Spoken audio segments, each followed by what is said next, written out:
This is Purposeful Arcana Segment 3. Today we'll be discussing the Lovers and the Hierophant.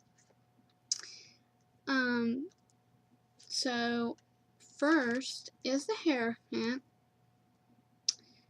And this is a card that I absolutely hate.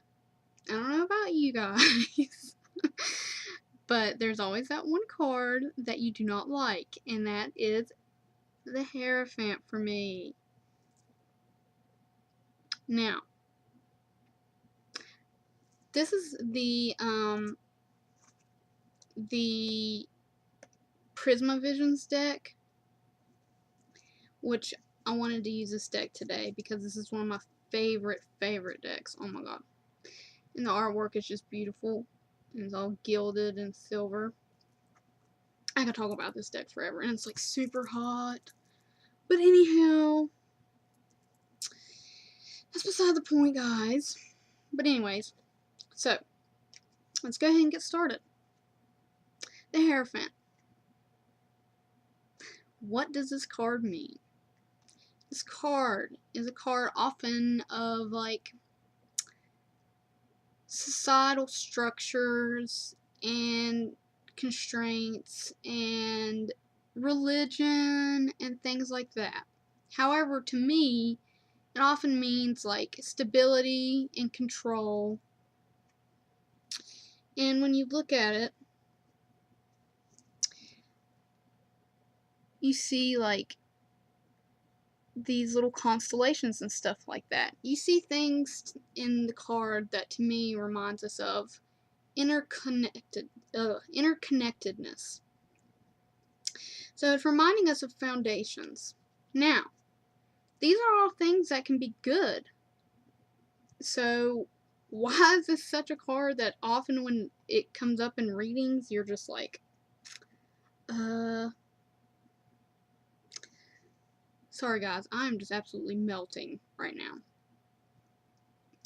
Oftentimes when this card comes up, I just am absolutely clueless because it comes up in readings that it just doesn't make sense usually, because its stereotypical meaning is just that. It's telling you to connect back to your sense of belongingness in the world. And that can be both good and bad, but that's the thing. You have to decide whether you're being controlled too much or too little by society. And that is where this card is kind of a double-edged sword. You have to figure out what it means to you when it's pulled.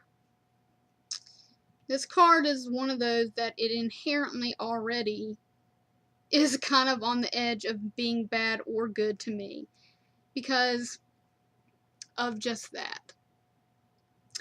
Either when it's pulled, you are being controlled too much or too little. And you have to find that balance. You have to either connect more or let yourself go some.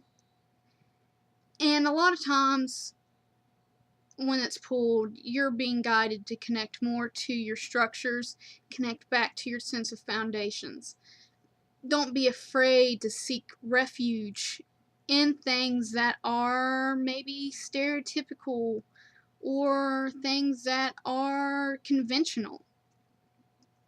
Now, why it can be bad, as I said, is because you might be being controlled too much.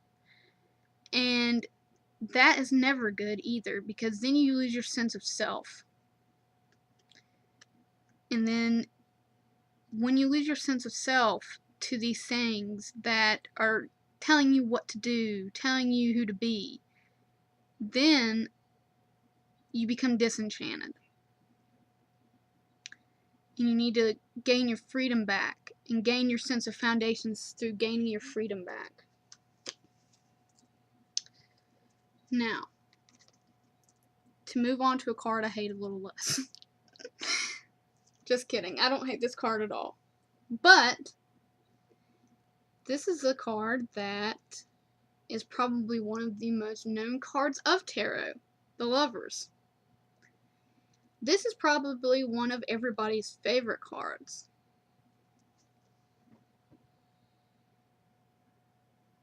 The Lovers.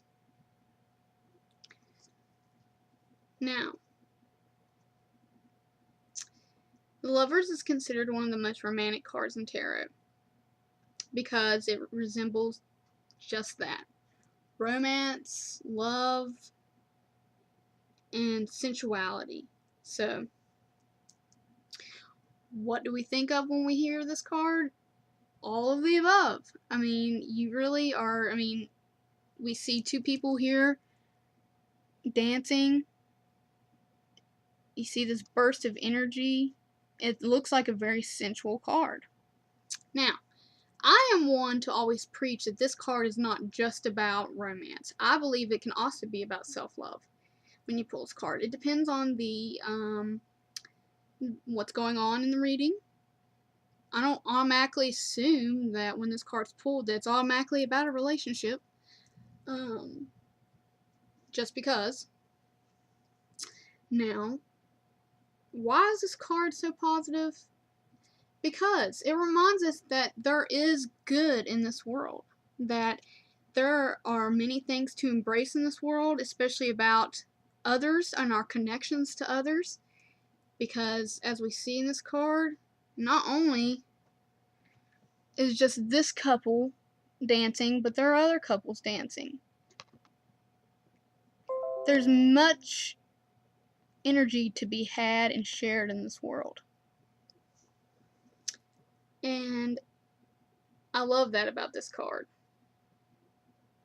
You see the swirl of energy just around all these people. And there's much to be shared in this world.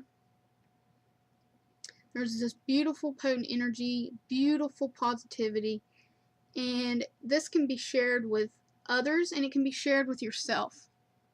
It's about the values that you hold, about the love that you share to give and to be had.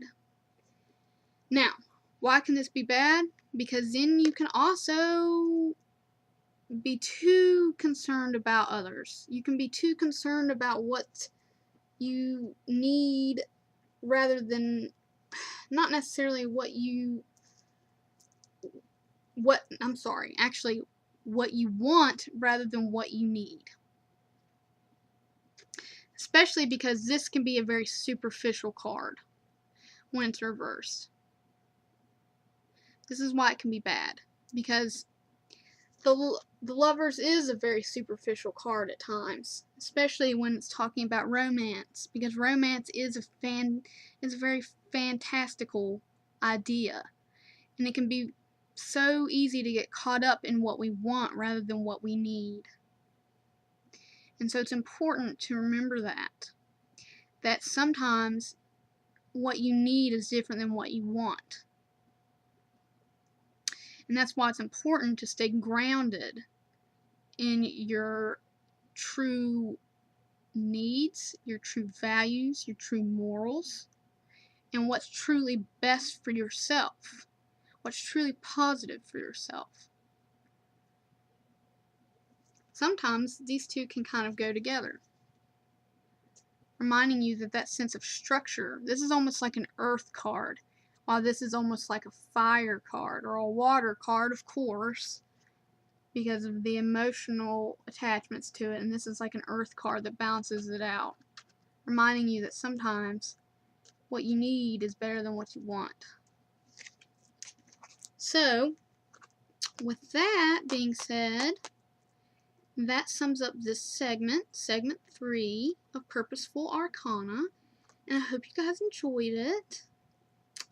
I'll be doing segment 4 soon with another 2, and I hope you enjoyed this. Namaste.